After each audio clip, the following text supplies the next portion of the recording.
L'addiction. Le dictionnaire définit ce mot comme la dépendance ou l'attachement malsain à une substance, à une activité.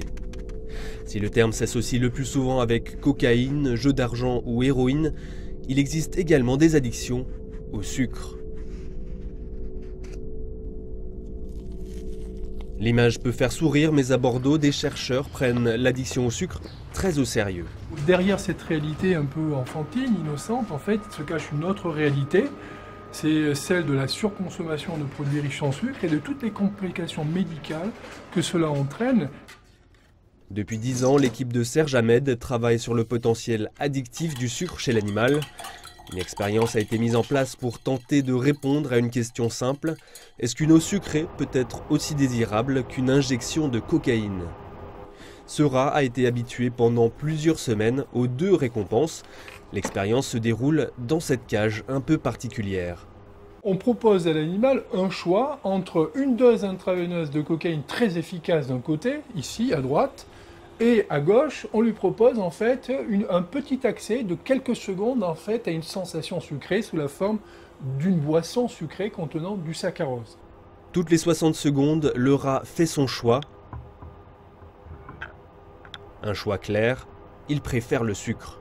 Comme les drogues, le sucre va activer le système de récompense, les mêmes neurones dans le cerveau qui génèrent la sensation de plaisir, c'est-à-dire les neurones dopaminergiques, mais qui également, lorsqu'ils sont stimulés, ces neurones donnent envie de renouveler cette expérience de plaisir, d'accord ? Et là, si on continuait l'expérience, il le ferait pendant peut-être 2 heures, 3 heures, sans interruption. L'attraction si intense au sucre, que ce soit pour les rats ou pour les humains, serait très ancienne, forgée par des millions d'années d'évolution qui favorisent les aliments caloriques. Avant, c'était épisodique, rare, un moment très précis de l'année, dans des fruits mûrs, etc. Et là, c'est 24 heures sur 24, 7 jours sur 7, dans la plupart des produits alimentaires. On en trouve même dans du jambon blanc, industriel. Donc du coup, il y en a partout, quoi. La présence de sucre rajouté dans de nombreux produits de consommation met en évidence un changement radical dans l'alimentation humaine qui a basculé d'une alimentation de survie vers une alimentation pour le plaisir. Par rapport à nos ancêtres lointains, nous mangeons plus gras, plus salé et plus sucré. On peut estimer qu'il y a un conflit entre notre idéal diététique que les gènes ont façonné et le régime actuel. Et on pourrait comme ça expliquer des déséquilibres, donc des maladies chroniques et métaboliques, l'hypertension, l'obésité, les diabètes, etc.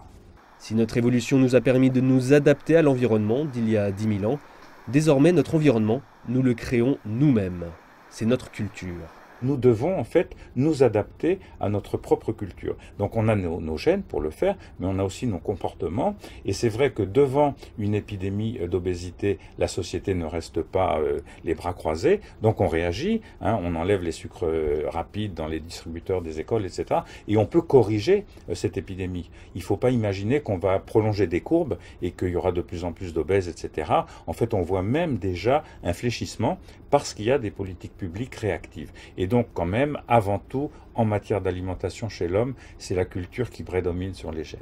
Les problèmes notamment de surpoids ne découlent pas uniquement de la qualité nutritive des aliments consommés. Au Paléolithique, il fallait chasser, se dépenser pour se nourrir. Désormais, dépenser suffit.